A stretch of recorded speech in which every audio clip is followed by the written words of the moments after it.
Over the years, our family's had a share of health problems. So prescriptions are a part of our life. Before we went to the big box store. We both thought it would help us save. But with the long lines and impersonal service, filling prescriptions became a chore.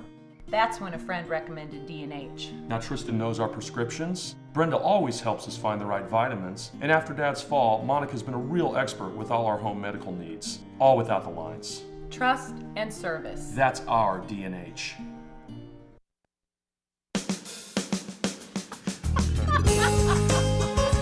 Good morning and welcome to Radio Friends. Wednesday, June the 27th, our two topics, Voluntary Action Center and the Columbia Art League. Now let's start first of all with RON SCHMIDT Voluntary Action Center.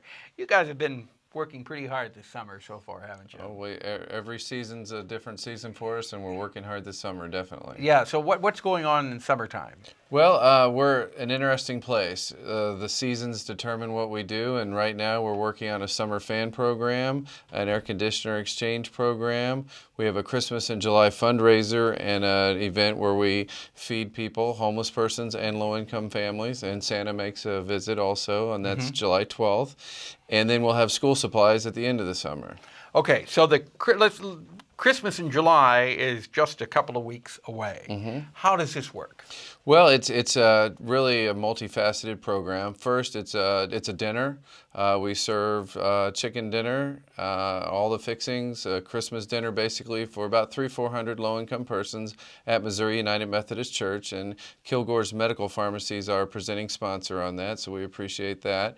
But in addition to that, Santa comes, but it's also a fundraiser for us where it's a raffle program where people buy raffle tickets to win great prizes. So it's a fundraiser and it's a community event. And then you also have the fan club, and this is where you're asking people to donate fans so that you can provide fans for folks who have no other cooling facility. Right. Exactly. We will take new fans, used fans, or monetary donations to buy new fans. But you're looking for the box fans, right? I tell you what, we'll take any fan. That's what we buy when we get donations. But if someone's got a small table oscillating fan, we'll take that too. And what's the air conditioner exchange program? Well, that's a new program that we're working with this year with the City of Columbia and Boone Electric, where if somebody brings us an inefficient, old, it doesn't even have to work, window air conditioner unit, we can give them a brand new, more energy efficient one. How is that?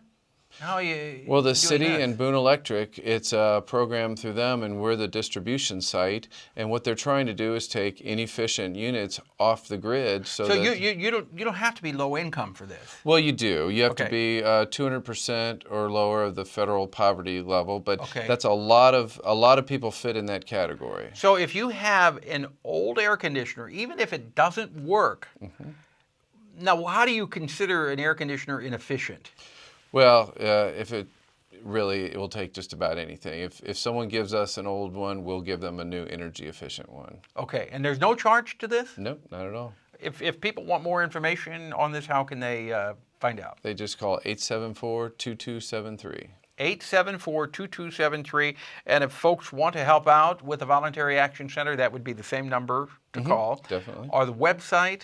It's www.vacmo.org. Okay. Ron, thank you so much for coming by. Thank you. And continued success with what you're doing. Voluntary Action Center, you're always looking for volunteers too, right? Oh, definitely. Yeah, and a big help in our community.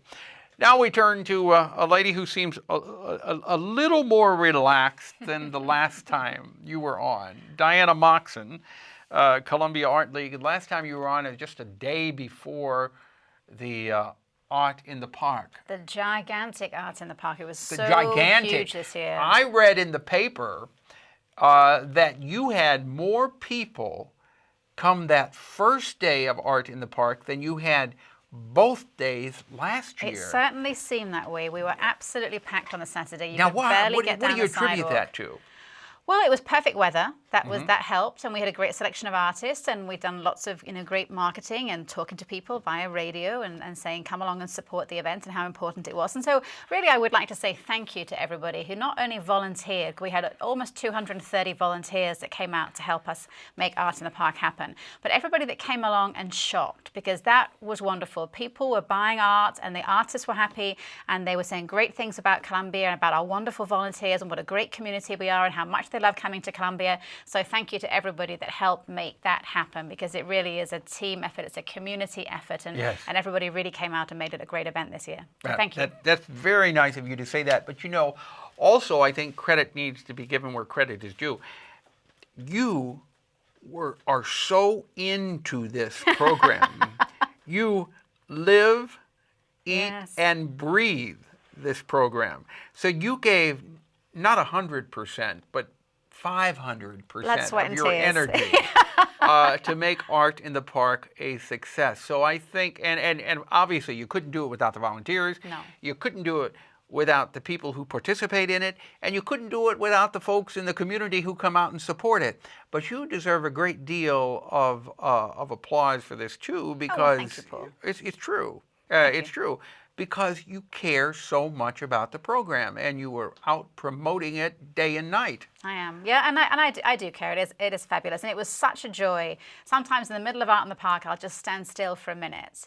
The radio's not going and my phone's not going, and I'll look around and I think, wow. I mean, we made all this happen. I mean, there was nothing here. It was an empty field, and now look at it. It's just swarming with people, and it's a little village there. It's another little city has grown up, and there's all these kids making art and lots of fun things going on, and a stage happening. And it is really amazing just to stand there and think, we pulled this all together. We made this happen. So yeah. It's nice. Yeah, and the weather cooperated just beautifully. It really did. This year was an amazing year. Perfect weather. Not too hot. Didn't rain, just perfect. Okay, so what have you got coming up now? Well, hot on the back of Art in the Park, we have the next Hot on the Back. Oh, hot on the back. See, I couldn't understand her a while ago. She said something to me, and she said, well, she was very sarcastic. Unless you speak English, you're not going to be able to understand me.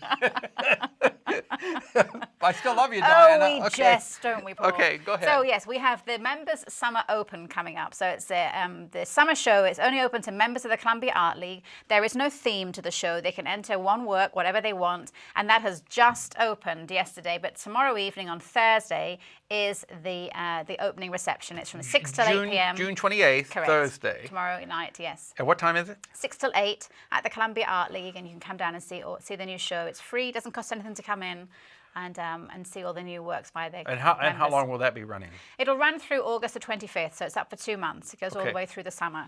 Okay. So and then you have big things coming up in the fall too? We do. We have a great show in the fall called House of Cards. It's a repeat of a show we did 2 years ago, where every work on the wall will be representative of a card and a playing deck. Okay. So that'll be a fun show. Well, Diana MOXON, thank you so much, and again, congratulations on the success of Art in the Park. Thank you, Paul. Okay, we're out of time for today. Byron Scott will be with us tomorrow, talking about a brand new book he wrote about the Maplewood Barn Theaters called Barney's. All right. Our program directed by Travis McMillan of the Reynolds Journalism Institute. Audio is Pat Akers, KBIA. Our floor director, Danny Madison.